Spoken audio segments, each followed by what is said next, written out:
Allora, buonasera a tutti. Siamo arrivati, insomma, quasi alla fine del nostro ciclo di conferenze dell'Associazione Biblioteca Austriaca. La volta scorsa abbiamo ascoltato Manuela Fabbro, che è qui presente tra noi. Abbiamo ripercorso un pochino anche la storia dell'Associazione Biblioteca Austriaca e oggi invece la conferenza sarà dedicata ad un autore contemporaneo che devo dire forse non è un autore che in Italia è ancora molto conosciuto, nonostante sia un autore affermato, e quindi ancora di più diciamo il valore di questo lavoro che oggi ci presenterà la professoressa Giulia Andreina Di Santo, che è professoressa associata di letteratura tedesca all'Università del Salento. Ha studiato alle università di Bari, a Münster, alla Freie Universität di Berlino, è stata borsista DEADE e al suo attivo ha, diciamo, credo due poli nelle ricerche tra i tanti, cioè da un lato ha all'attivo molti lavori filologici, germanistici, più classici, diciamo, dall'altro però è attenta anche molto alla letteratura contemporanea, alla letteratura del Novecento e contemporanea, e si è molto predicata per diffondere, anche far conoscere l'opera di scrittori forse non tutti conosciuti allo stesso modo, in particolare oltre appunto a Raoul Schrott, di cui ci si presenterà questa edizione commentata oggi, anche Kurt Schwitters, che forse in Italia non è particolarmente noto, certamente poi ha però dedicato i suoi studi, i suoi studi critici anche invece da autori diciamo canonici, classici, a partire da Paul Celan, Goethe, Kafka, Hans Werner Richter, il gruppo 47, Kafka, Remarque e Wedekind, Dublin, di cui non conoscevo. Adesso sarebbe insomma lunga nominare tutti i tuoi studi, però ci tengo almeno a citare nelle presentazioni, oltre appunto alle edizioni commentate che ho citato, anche la monografia che penso sia in origine la tua tesi di dottorato sulla poesia al tempo della guerra, percorsi esemplari del Novecento, uscita da Franco Angeli, e poi oltre alla curatela che ci presenterà stasera, alla traduzione e al lavoro di commento, appunto le traduzioni di Schwitters, di Dublin, e in particolare poi anche alcuni invece volumi collettanei sempre sulla lirica, che diciamo è uno dei temi che più ti appassiona e che forse condividiamo senz'altro, e poi un altro volume del 2020 molto recente, curato insieme alla collega Lorella Bosco, Das Publikum wird immer besser, literarische Adressaten Funktionen vom Naturalismo bis zur Avantgarde. Gli interessi sono molto vari, però stasera ci parlerai penso, oltre che dell'autore che molti di noi non conoscono, diciamo in modo approfondito, anche del lavoro di traduzione, di confronto con il testo, del commento di questo testo. E quindi adesso ti lascio la parola, non prima appunto di ripetere il titolo della conferenza, che è un titolo anche molto affascinante, una citazione molto bella: Per una storia naturale dell'amore, su Raoul Schrott. Grazie Elena per queste tue gentilissime, carinissime parole di presentazione ringrazio insomma la Biblioteca Austriaca di Udine e il Forum Austriaco di Cultura di Milano per questo invito, e le colleghe appunto Elena Polledri e Sonia Curi per questo gradito invito. Insomma, mi fa molto piacere essere con voi questa sera e vi presenterò appunto questo lavoro, come vi diceva appunto la collega Elena Polledri, parlandovi un po' appunto oggi di uno scrittore austriaco contemporaneo, no? che è molto apprezzato nei paesi di lingua tedesca, molto noto, anche un po' controverso per la critica a volte, come vedremo. Prima di tutto volevo fare giusto due considerazioni di merito, cioè occuparsi di un contemporaneo è una questione abbastanza, un'operazione complessa, per non dire a volte può diventare addirittura scivolosa, perché appunto, ecco, dicevo, occuparsi di un contemporaneo può essere un'operazione molto complicata. Perché? Perché non c'è un po' quella distanza temporale rispetto all'opera, no? Che ci dà un distanziamento, detto in maniera molto semplice, soprattutto anche per un altro motivo, perché un contemporaneo lo si osserva anche in quel suo concreto agire nel campo letterario, cosiddetto con un suo habitus, no? Questa è la terminologia che usa Pierre Bourdieu, per esempio, laddove, spiegato in maniera molto semplice, la nozione di campo viene dagli studi sul magnetismo e indica un campo isolato, quindi chiuso, in cui ci sono una serie di forze di attrazione e repulsione che giocano un loro ruolo. Ora, Bourdieu, che è stato un antropologo, un sociologo molto importante del secondo Novecento, riprende questa nozione per dire che anche il fenomeno letterario, il campo letterario, è influenzato da una serie di meccanismi, da una serie di cose, di condizionamenti sociali, che lui chiama le regole dell'arte anche, che non hanno direttamente a che fare con la qualità dell'opera, per cui si stampano, si traducono, si diffondono alcuni generi piuttosto che altri, oppure alcuni autori piuttosto che altri, per ragioni che non sono direttamente legate alla cosiddetta qualità di un'opera, no? Quindi tutti questi fenomeni nel contemporaneo sono, come dire, un po' più difficili da analizzare, un po' più difficili da distanziare. In realtà la questione della contemporaneità, secondo me, può essere anche affrontata da un altro punto di vista, che è quello di cosa, diciamo, la domanda di che cosa contraddistingua, cosa faccia davvero un poeta, uno scrittore, è una domanda che si pongono in primis proprio gli stessi scrittori, gli stessi poeti, quando si chiedano, appunto, si domandino su quali temi interrogarsi, quali temi affrontare, sul perché si scrive, sul come si scrive. Quindi la questione è una questione, diciamo, importante che da sempre occupa gli scrittori e le scrittrici. Nella prima delle lezioni di Francoforte di Ingeborg Bachmann troviamo un passaggio che mi pare in questo, diciamo, a questo proposito illuminante, che vi piace citare anche in apertura di questa mia conferenza. Il ciclo di lezioni si chiamava Lezioni di poetica contemporanea, risale alla fine degli anni 50. Si tratta quindi di riflessioni profondamente ancorate a quell'epoca storica, cioè quella difficoltà di abitare la lingua tedesca dopo il 1945. E tuttavia sono lezioni che hanno una forza, diciamo, proiettiva sul futuro molto forte, molto decisa, cioè sono sempre ancora in grado di dire qualcosa sulla letteratura di sempre, sulla letteratura in generale. Vi leggo questa citazione in cui appunto Bachmann, parlando del compito del poeta, di quale debba essere la sua direzione, parola peraltro zelaniana, scrive quanto segue. Leggo appunto dalla traduzione italiana di Wanda Perretta per Adelphi. Questo prendere una certa direzione, questo essere catapultati in una traiettoria per la vita e per la morte, il cui accesso è vietato a ogni cosa o parola casuale, ebbene, io credo che dove questo accade esistano maggiori garanzie di autenticità di un fenomeno poetico di quelle che possiamo avere quando cerchiamo nelle opere i segni distintivi della qualità. La qualità è variabile, discutibile, a tratti addirittura contestabile. Si può di tanto in tanto trovare la qualità anche nella poesia di un uomo qualsiasi. Esistono cose casualmente azzeccate, curiose, marginali eccezioni che possono anche personalmente divenire a noi care.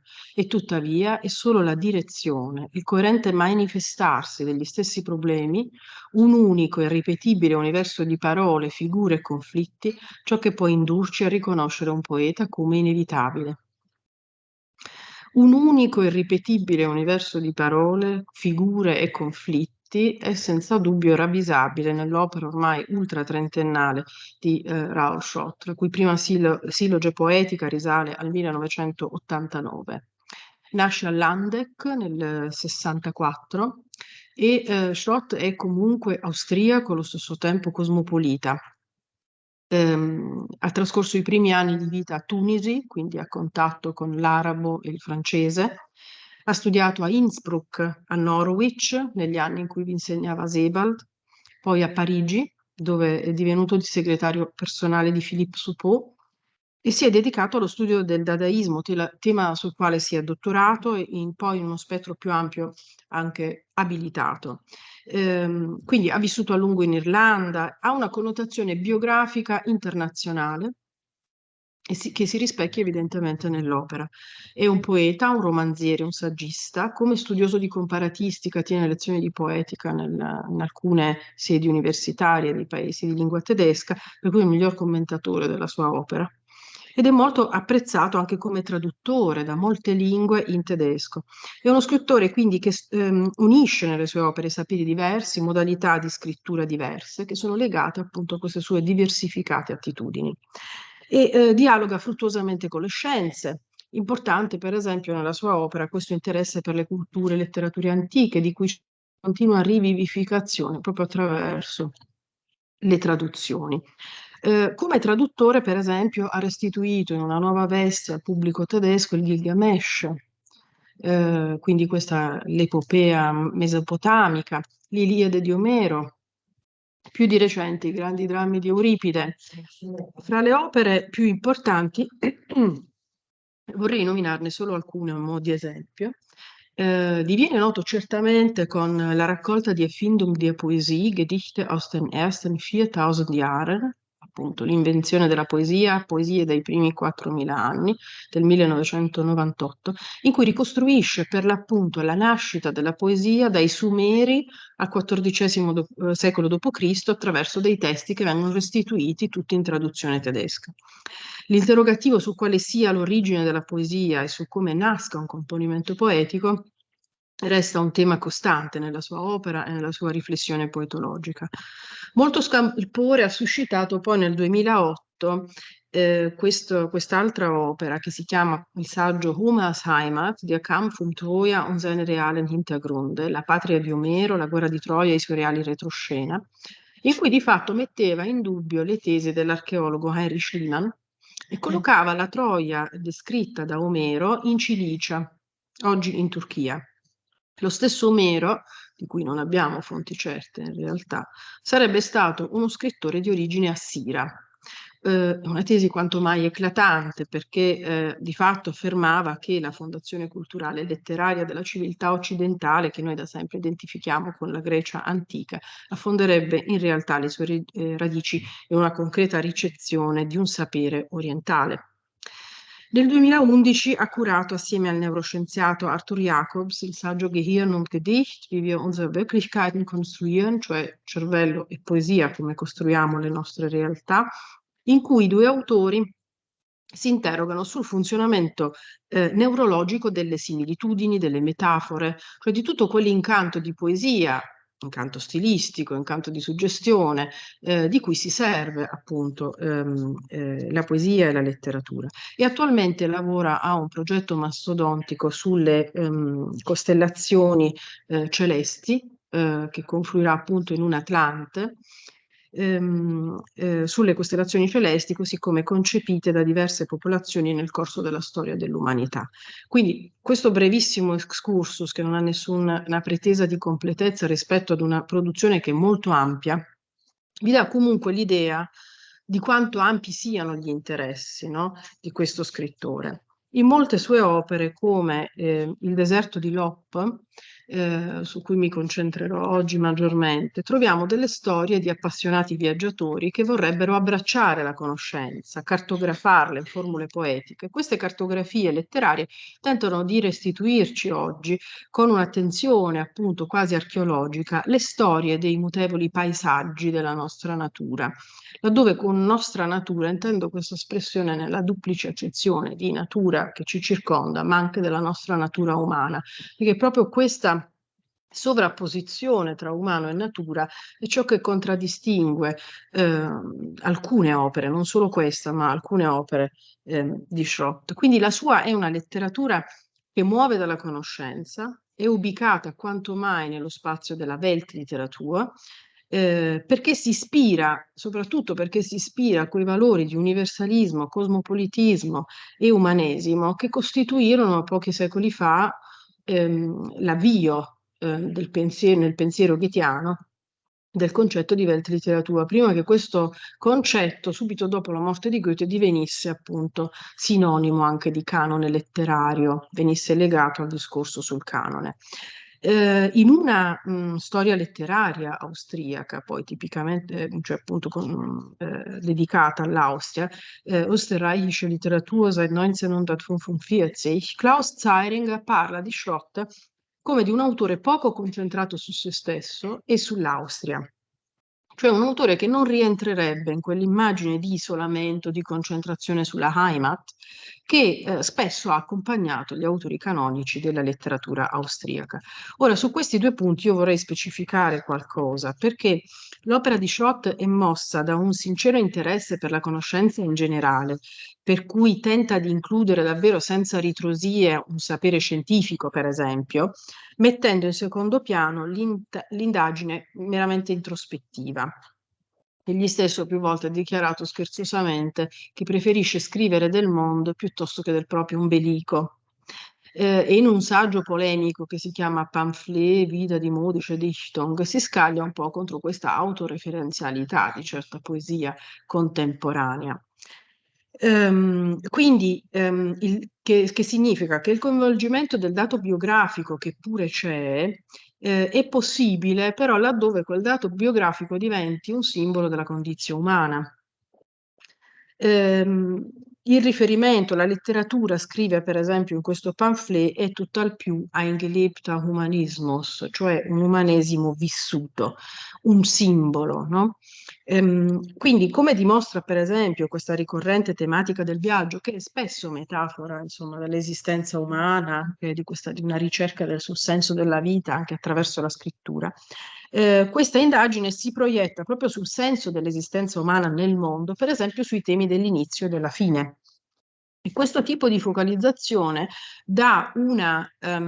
spesso conferisce ai testi dei tratti di ironia, ma anche dei tratti di profonda malinconia.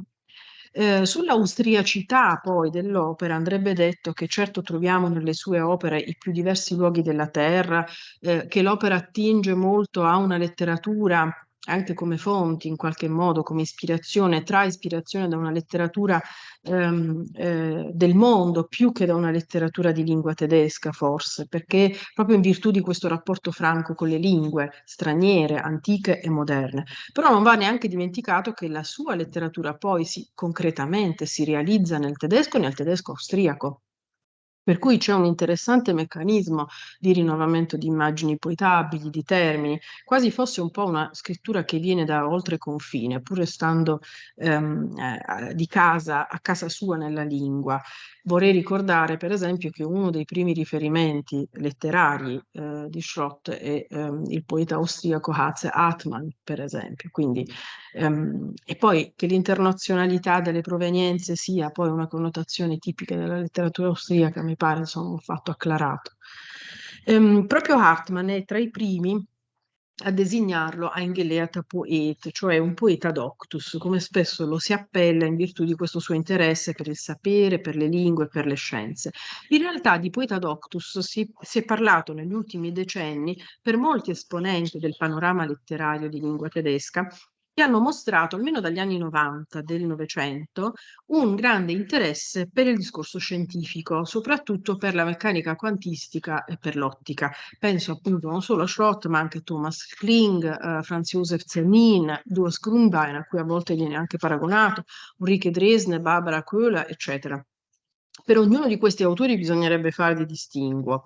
Per quel che riguarda Schrott, mi pare caratteristico nella sua poetica rispetto ad altri contemporanei il fatto che la poesia si appelli alla scienza non solo come una fonte di immagini o come uno scenario, ma come un modo conoscitivo per misurare il mondo e misurare l'umano nel mondo.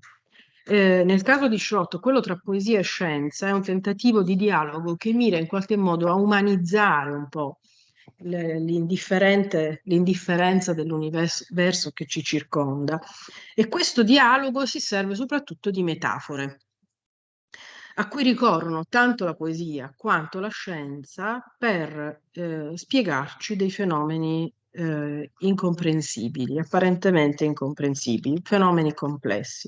In questo procedimento, nella visione di Schott, poesia e scienza sono considerate analoghe.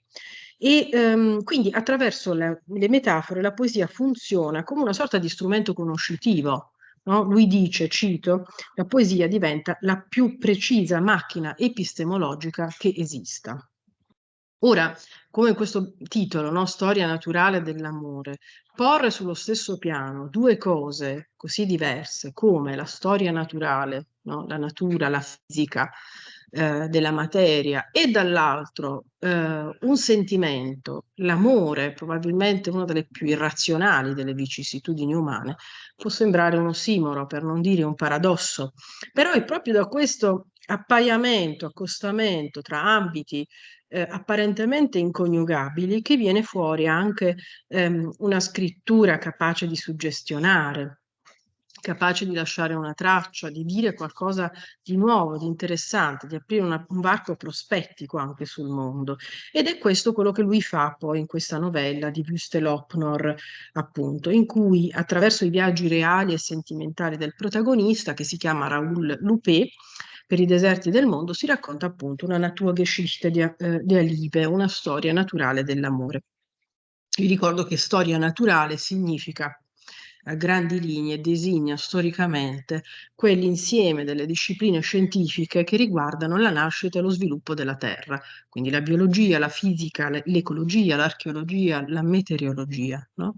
Quindi avvicina questi due ambiti. Nell'edizione italiana dell'opera che ho tradotto e curato, che è uscita lo scorso anno per i tipi della Grande Illusion di Pavia, nella cura grafica di Maurizio Minoddo, il titolo, come vedete, è divenuto Il deserto di Lop. È sparito quel Nor, che significa lago, perché appunto quello doveva essere il titolo originale anche nella lingua originale nell'intenzione dell'autore. Poi per una serie di vicissitudini editoriali è diventato Lopnor, ma doveva essere soltanto di Wüste Lop, quindi per diciamo, volontà dell'autore è scomparso poi, cioè è diventato questo il titolo. Perché? Perché il deserto di Lop è un deserto che esiste, è un toponimo, è un deserto che si trova all'interno del Taklamakan cinese, che sconfina poi nel deserto del Gobi.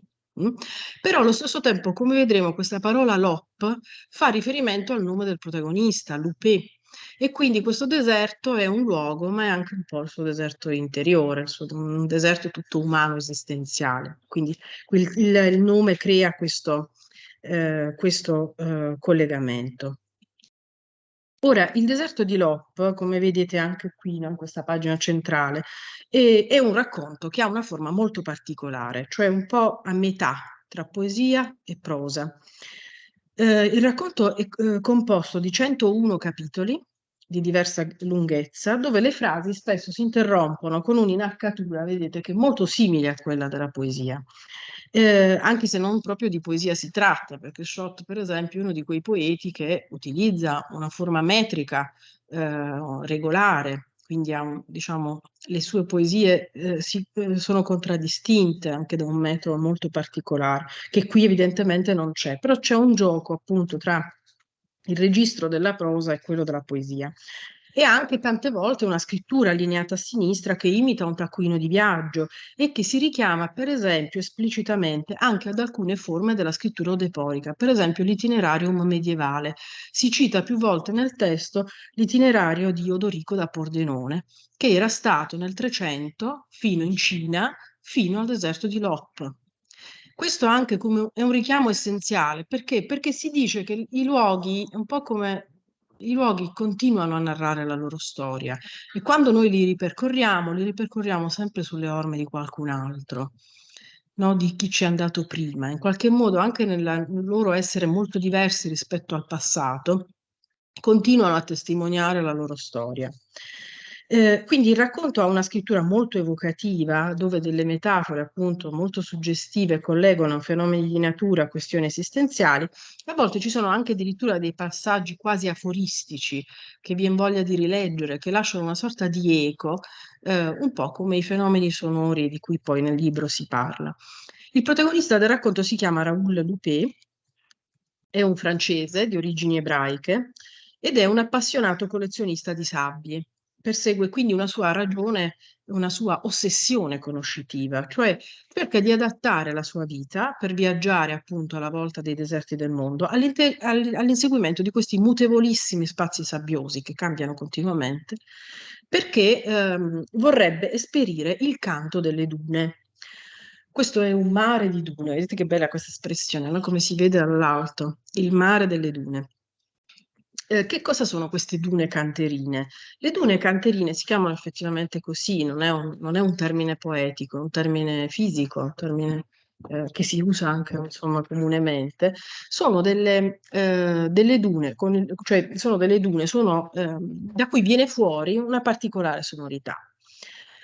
Un rimbombo, un eco, una musica, un canto, a seconda di come uno lo voglia percepire.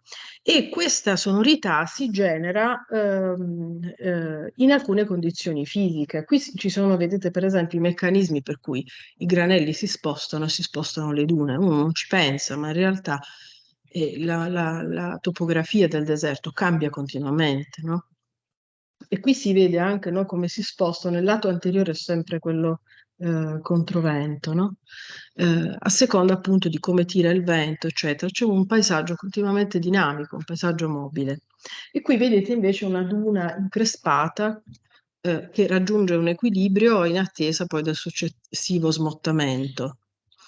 Quindi questo evento, questo cominciare a suonare delle dune, che è un evento che si può esperire nel deserto, appunto, è un evento fisico inusuale, spiegabile tuttavia come appunto un effetto acustico di onde sonore, ma che alla percezione umana sembra qualcosa di straordinario, intanto perché è raro e poi perché è una cosa particolare, un po' come quando vediamo un arcobaleno, no? Non pensiamo a come si crea, alle leggi dell'ottica, no? Che ci sono dietro. Ci stupisce questo arcobaleno e rimaniamo incantati. Quando ascoltiamo un concerto, per esempio, che ci coinvolge anche emotivamente, non lo leggiamo come una sovrapposizione di onde che viaggiano a diversa altezza, cosa che è la spiegazione fisica della musica. Quindi per osservare questi vari tipi di dune, le dune a Barcana, le dune a Mezzaluna, le dune d'Eco, eccetera, eccetera, questo esploratore contemporaneo, Raoul Loupé, migra dalla Francia ad Alessandria d'Egitto e di qui comincia poi le sue avventure per i vari posti del mondo, per vari luoghi del mondo.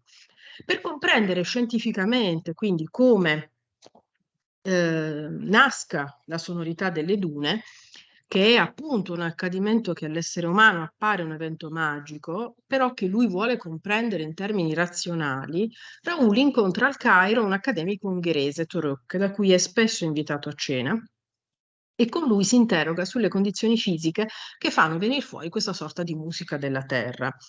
Alcuni capitoli, quindi, come per esempio vi fa capire questo passaggio, sono quasi del tutto focalizzati su questo interesse conoscitivo. Quindi, accanto a questa linea tematica, quella sui suoni della sabbia e sui paesaggi desertici, c'è un'altra linea tematica che è quella appunto dell'interrogativo sul mistero dell'amore, che è ancora più irrazionale rispetto appunto alla sonorità della sabbia. In queste serate al Cairo, Raoul dialoga con un accademico ungherese, appunto Torok, di cui vi dicevo, a volte c'è anche sua moglie, e lui, che è taciturno per natura, comincia a raccontare la sua vita, comincia a ordinare i ricordi, comincia a raccontare delle sue disavventure amorose con 3 donne della sua vita, Elif, Francesca e Arlette, di cui gli restano soltanto 3 oggetti simbolici come ricordo, quindi sono tre storie finite. A volte dice appunto, Raoul dice di confonderle nel ricordo, di chiamare una col nome dell'altra e il nome dell'una comincia con la finale della precedente, Elif, Francesca, Arlette, e poi la E riconduce ad Elif, come in un cerchio, no? Che ritorna, tutto ritorna. E quindi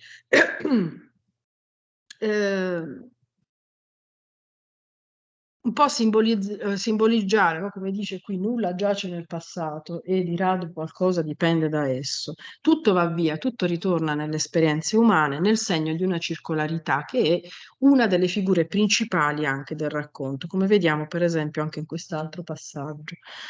In questo passo, per esempio, abbiamo un filo d'erba fino, la pua è il termine, diciamo, più corretto di quella che comunemente si chiama erba fieno, un filo d'erba diventa una meridiana naturale, il simbolo della caducità, del continuo ritornare, facendo convergere la morfologia di una pianta e la tecnica umana della misurazione, viene fuori quindi un'immagine simbolica del tempo. E si ha un po' l'idea, no, qui in questo passaggio si ha un po' l'idea di come il testo proceda poi utilizzando una serie di figure stilistiche per creare queste continue sovrapposizioni fra l'umano e il naturale. Per esempio, un'altra figura centrale è quella della catacresi, ad esempio, cioè per designare un oggetto concreto non troviamo un neologismo, ma riprendiamo un ambito semantico dove questo concetto in qualche modo è già espresso e lo avviciniamo ad un altro, come quando diciamo appunto la cresta di una duna, i piedi del monte, eccetera, eccetera, insomma, il letto di un fiume, no?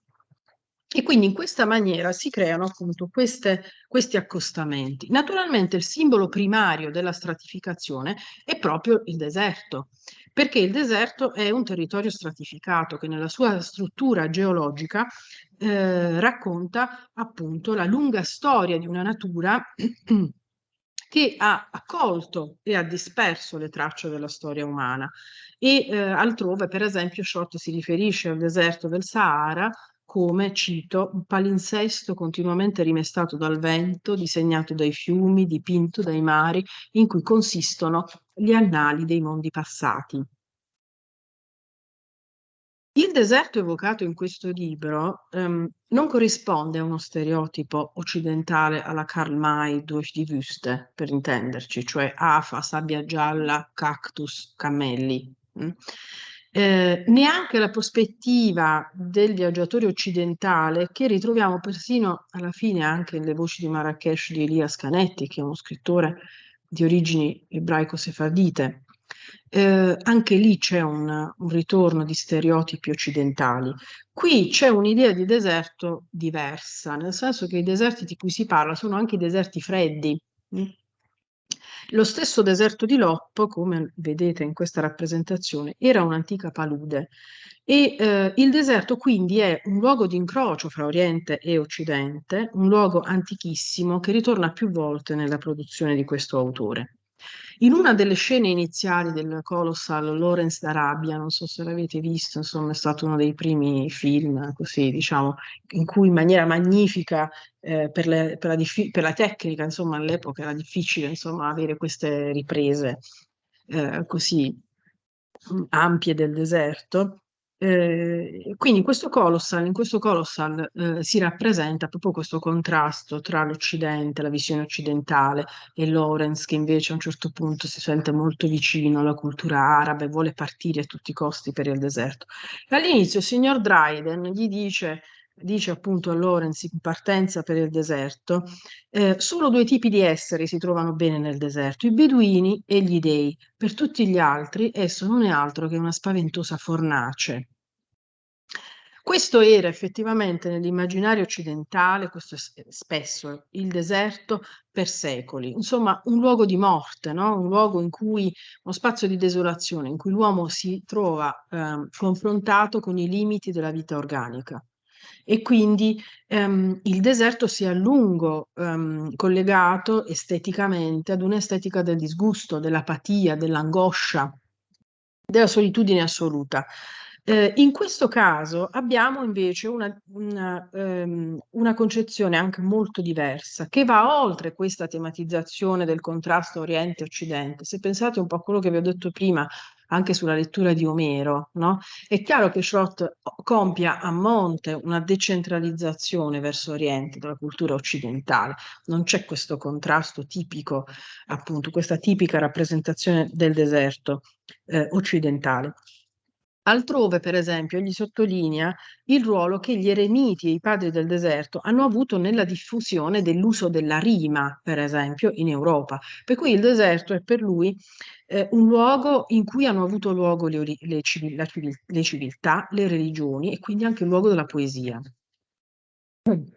Nei suoi viaggi, Raoul osserva quindi la natura con la curiosità di un naturalista sette-ottocentesco, solo che questo moderno contemporaneo Alexander von Humboldt deve constatare anche le trasformazioni, le alterazioni del paesaggio, l'erosione delle rocce, le modifiche appunto al tempo della crisi climatica e quindi, come vedete per esempio in questo passo, anche questo deserto di Lop, che è il deserto nel deserto, quindi dovrebbe essere inaccessibile, quindi in qualche modo incontaminato, non lo è, perché la Cina vi testa le armi nucleari, cioè non ci sono più davvero c'è una domanda che ci resta, no? Dove sono questi posti incontaminati ormai sulla Terra? Quasi da nessuna parte.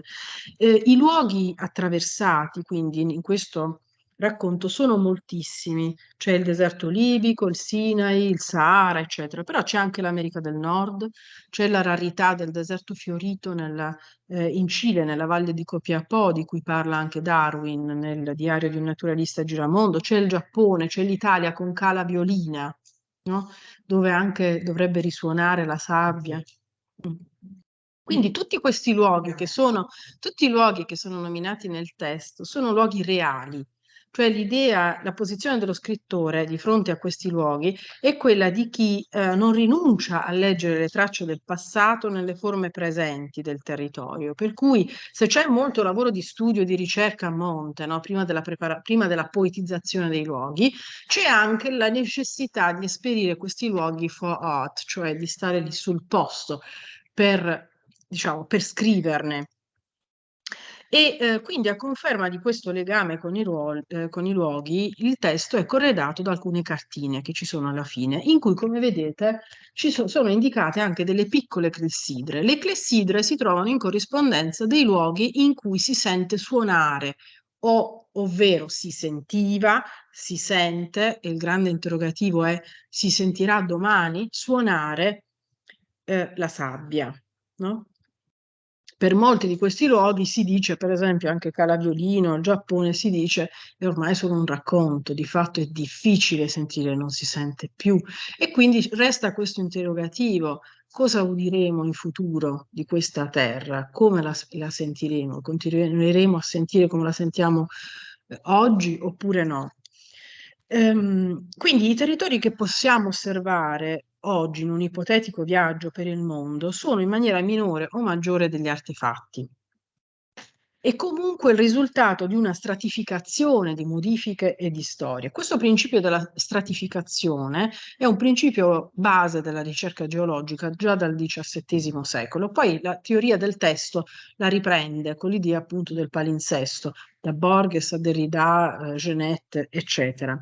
Il racconto Il deserto di Lop è caratterizzato proprio in questa sua costruzione, in continui riferimenti metanarrativi ai processi di memoria e narrazione, da un processo di stratificazione, nel senso che anche le storie possono essere considerate una sorta di sedimento.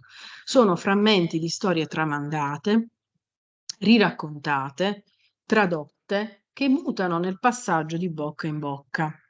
Parlavo di una forma, pensate in maniera molto concreta, quando uno racconta qualcosa, no? Ognuno di noi la racconta in un'altra maniera, poi si riracconta, no? Che tipo di dispersione c'è nei secoli, nelle ere geologiche di questo racconto della storia umana. Parlavo di una forma mista all'inizio, però il racconto curiosamente ha anche un sottotitolo che è novella, che è un sottotitolo, diciamo, insomma, è un genere importante, no? Un riferimento importante, perché è un genere che nella lingua tedesca ha avuto diverse definizioni, ma anche abbastanza precise, no? Da Goethe, Tieck, i fratelli Schlegel, fino a Paul Heyse, il realismo del secondo 800, ed è un genere anche novecentesco, nel senso che non si, c'è un suo sviluppo novecentesco, da Gottfried Benn a Martin Walser fino a Siegfried Lenz, eccetera. Ora, Schrott fa riferimento a questa tradizione, riprendendo alcuni parametri chiave della novella, che viene però rifunzionalizzata, no? In una maniera nuova e dà però questa, diciamo, come risultato una scrittura molto stratificata. Per esempio abbiamo anche la cosiddetta unerhörte Begebenheit, l'evento inaudito, alla quale, attorno a questa Begebenheit, si doveva incentrare, secondo Goethe, la forma della novella per avere una certa unitarietà. Qui, in maniera anche un po' ironica, la unerhörte Begebenheit è letteralmente unerhört, perché è difficile da udire, che sono le dune canterine. No? Quindi c'è anche molta ironia in questo. In realtà poi appunto questo riferimento soprattutto a una fusione tra oralità e scrittura che è tipica della novella rende il riferimento alla novella molto indovinato e diciamo lascia anche l'idea che dietro questa una scrittura di grande suggestione che lascia un'impronta di leggerezza, un'impressione di leggerezza, c'è in effetti una costruzione molto raffinata. Soprattutto questa storia, questo racconto è pieno di storie nelle storie, ci sono cornici narrative e racconti interni. La maggior parte dei personaggi secondari che si incontrano anche così in maniera fugace si trovano a raccontare qualcosa. Un po' tutti raccontano e cambiano continuamente anche gli uditori, non viene raccontata sempre la stessa persona la storia. E poi banalmente, se pensiamo, è una storia, sono storie che succedono in giro per il mondo, saranno storie che accadono e vengono narrate in diverse lingue e che qui già il narratore ha tradotto semplicemente, no? Quindi la scrittura, il racconto è sempre estremamente stratificato, anche quando questo non ci appare così. Il traduttore, per esempio, c'è una figura di traduttore che accompagna Raoul ed Elif nel viaggio più importante, appunto quello nel deserto di Lop, che è un biologo di formazione e lui dà quei termini latini con cui si designano le specie che vengono invece poi riutilizzati dal narratore nel testo. Quindi le lingue e l'etimologia delle parole hanno nel testo sempre una loro ragione creativa. E poi c'è per esempio anche molto discorso diretto, che però non viene mai segnalato. Tutto è, diciamo, mescolato. Qui insomma, c'è stata anche un po' una difficoltà traduttiva, perché lo capisci dal cambio anche dei tempi verbali, eccetera, no? Dal cambio di registro, perché il discorso diretto non è segnalato. Tutto viene già inglobato in questa narrazione. Anche la memoria umana, se ci pensiamo, è fatta da una continua sovrapposizione di ricordi, a volte anche contrastanti tra di loro, similmente appunto a quello che accade per i territori naturali che nella loro stratificazione appunto raccontano delle storie. E sin dalla mnemotecnica classica, il deserto coincide metaforicamente con il paesaggio topico del ricordo e dell'oblio, il luogo per eccellenza in cui appunto mh, si disperdono le tracce rimestate dal vento. Ora, questo libro ci ricorda un po' proprio l'essenza della scrittura come una pratica da palinsesto, appunto, quanto complessa sia la relazione fra memoria e scrittura. L'idea del deserto come testualità è anche alla base dell'interpretazione grafica del racconto, che ha una particolarità che si aggiunge all'edizione italiana, ovvero ogni tanto queste pagine a sfondo colorato, in cui vediamo emergere a destra delle frasi dell'originale tedesco in corrispondenza della loro traduzione in italiano. L'idea era un po' quella appunto di riprendere questa stratificazione, cioè di ricordare che anche questo testo è un testo tradotto e che in un testo tradotto rientra un'altra narrazione, rientrano le voci di tutti quelli di chi traduce in primis, ma anche di tutti quelli che contribuiscono quindi poi al libro finale. Insomma, anche questo, anche la traduzione è una ritrascrizione, un riracconto in cui confluiscono nuove voci. La desertificazione di cui si parla nel libro, quindi, è una desertificazione ecologica, una desertificazione narrativa e una desertificazione esistenziale. Ecologica, un po' lo abbiamo visto, il deserto del Gobi e il deserto dove c'è del Taklamakan, eccetera, questa zona desertica della Cina, dà dei problemi seri di desertificazione. Si pensa da decenni di bloccarla con una cosiddetta muraglia cinese verde, cioè una cinta di piante che dovrebbe bloccare appunto l'estendersi del deserto. E poi c'è la questione appunto che anche i luoghi cosiddetti inaccessibili non sono in realtà incontaminati, come abbiamo visto prima. La narrazione, poi, la desertificazione è narrativa, dicevo, perché il vento, che è figura del tempo, disperde il ricordo, a volte anche in modo consolatorio, però rischia di cancellare le nostre vite nel silenzio. Quindi si tratta di raccontare non solo per esorcizzare i loro vacui, ma anche per tramandare. A un certo punto, per esempio, si dice si deve amare il doppio affinché ci resti almeno la metà, poiché ci si dimentica del vento. Cioè nel tempo tutto si disperde e anche i nostri affetti affievoliscono, mutano, cambiano. E poi c'è una desertificazione che è esistenziale, appunto. A questo proposito volevo riflettere un po', farvi riflettere un po' sul nome del protagonista.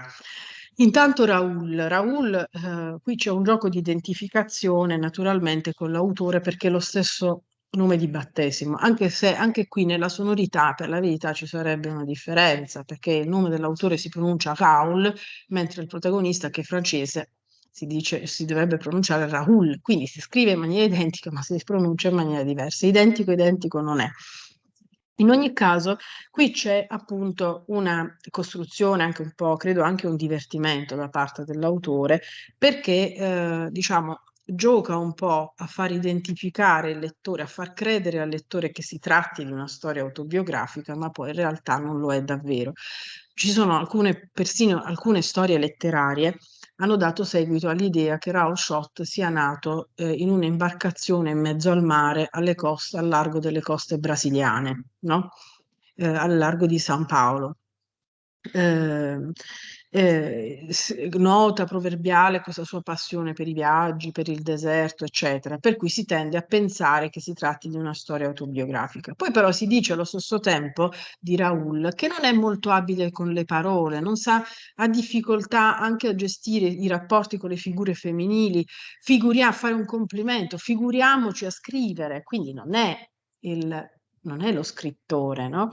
Non è per la verità neanche il narratore, perché il narratore di tutta la vicenda si capisce a un certo punto che è un terzo personaggio che prende in eredità questa storia e la riracconta. È la storia di Raoul Lupé, ma non è lui a raccontarla, è un terzo. Il termine Loupé invece poi ha una serie di, diciamo, di riferimenti.